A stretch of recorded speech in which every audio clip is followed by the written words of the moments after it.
good friend, the voice of Fort Bend County, Harris County, Montgomery County, Waller County, Greater Houston, Mr. Chris Teasley. Thank you, Dan. All right. So I appreciate your time. I'm going to take us through a very difficult conversation on something that Greg Barnes mentioned. He mentioned the safety of our children.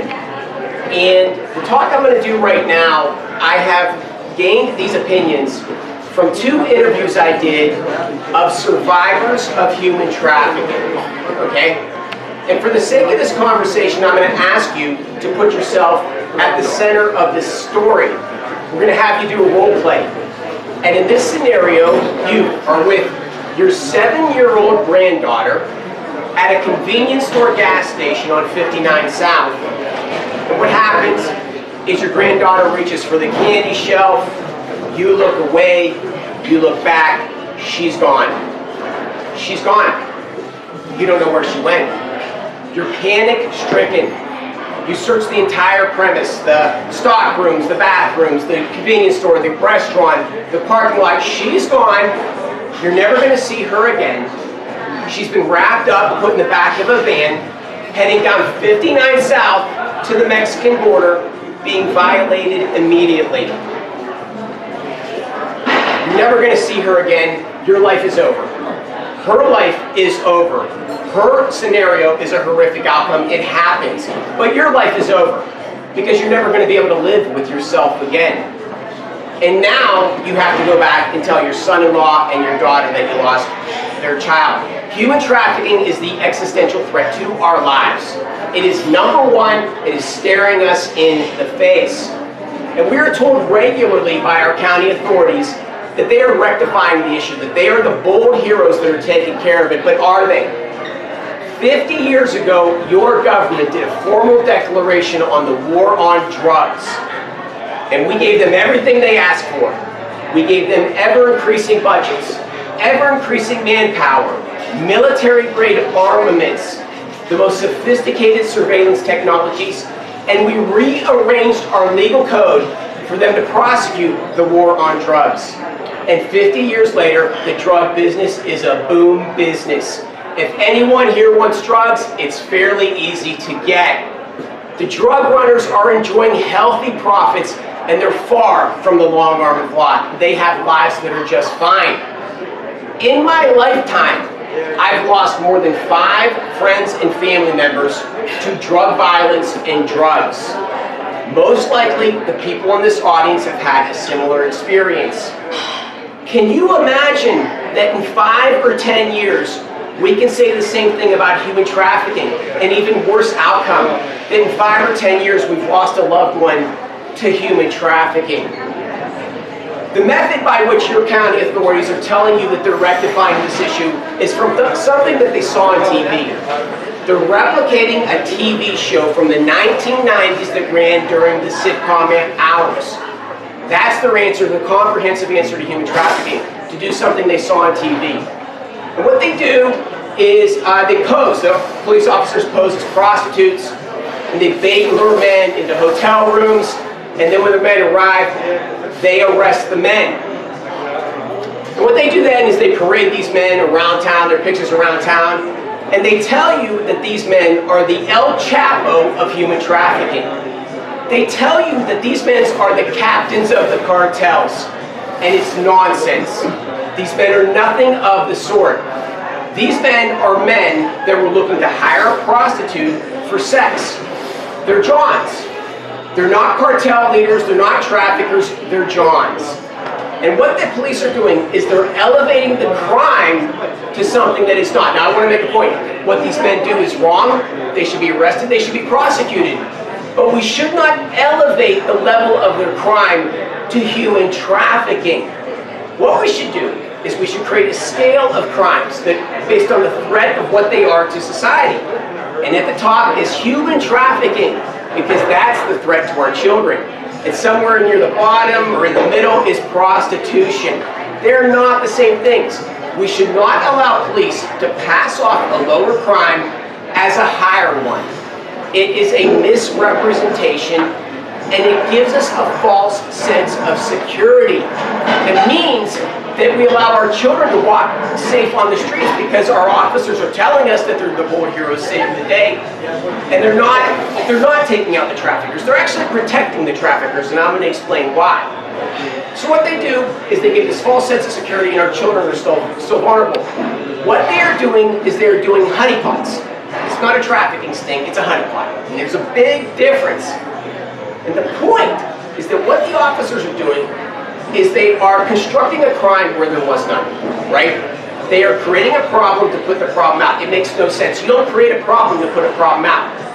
It's a dog chasing its own tail. It's the fireman setting the fire to put the fire out so that he can promote his own career. That's what they're doing. The purpose of policing is to police our neighborhoods for crimes that arise organically in the neighborhoods. We shouldn't have them distracted with these falsehoods. They should be watching our streets for the real crimes and prosecute those crimes. Apologies, I need to look at my notes here for a second, guys. So there should be no... So, in any industry, in the drug industry, there are suppliers and there are customers. Customers cannot exist if suppliers are gone. Suppliers come first. And what you see with our police is they always go after customers because they're protecting the suppliers. They're protecting the distributors. This comes first. If you take this part out, this part goes away. But they don't do that. These guys are safe to the police. They don't have the hierarchy. They don't have the paid-off politicians. They're just everyday Joes. But the police go after the end users, and it gives you, and then they're able to say that they're curing the problem when they are not. So, I'm going to get to the point now. Okay, so, they do these honeypots to keep you distracted so that you think they're curing the problem when the problem still exists. In trafficking, there are two types of traffickers. There are lone wolves, and there's enterprise-wide traffickers. And the lone wolves need to hang by a noose, but they are not the greatest threat to our society. It is the enterprise-wide ones, because these are the sophisticated dudes. These are guys who have no moral compass. These are guys who understand the mechanics of building an organization and scaling the enterprise and enjoying the profits. And these are the guys that can put the equivalent of a delegate, I don't know what the, I'm losing my train of thought here, but put someone in the police officers, a lobbyist. They can put a lobbyist in the police department and tell the police to continue the honeypots because they're safe as long as that honeypot charade continues to go.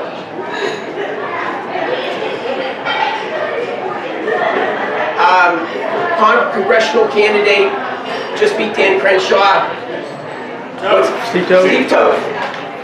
He was on the Tucker Carlson show, and he mentioned that there's a dark element that happens in the evening hours in Austin, okay?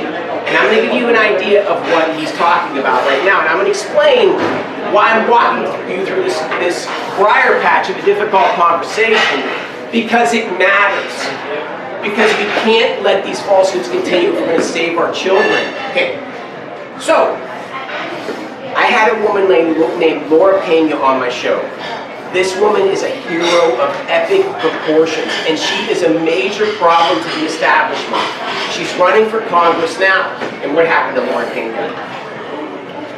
Laura Pena she found herself caught between two rival cartels where they were fighting over her for basically human chattel, right? She was going to be their product for trafficking. One cartel won the prize, and they trafficked Lauren Pena for weeks. And they did it out of a nightclub in Austin. And at this nightclub in Austin, it's owned by the cartels. And it's frequented by your state representatives and your state senators. And it's also frequented by police officers. And so this establishment is, Lauren Pena was trafficked out of it. It's running drugs out of it. And it has all of your, no, I won't say all. It has your elected officials, at least some contingent of them, at this establishment. That's why the charade continues to go on. I am only giving you a fingernail scraping of what I believe to be the truth about trafficking. But what I hope from this conversation is that I cause you to question the news when you hear it and start to ask the deeper question. Because we have to go back to the time when we could play football in the evening out past dark. When we could walk the railroad tracks, I walked the railroad tracks when I was a kid, until midnight. We have, and it's not, you can't do that today. And until we face these tough questions, we will not be able to take care of these issues. My name is Chris Heasley, and I'm with the Chris Heasley Radio Show. And on my show, I cover all things local, all things Texas. I do not go national.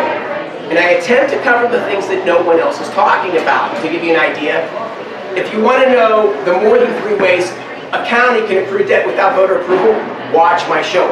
If you want to know about the equivalent of a Three Gorges Dam that's being proposed in North Texas, which is a very tragic, it's a very scary situation, watch my show. If you want to know, your county pushed drugs like no other county in the state of Texas.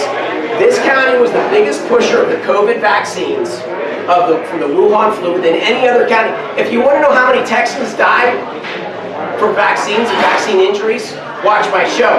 And on that note, we are subscribers and believers of what I call the Great Awakening in medical technologies, what RFK Jr. is largely bringing us.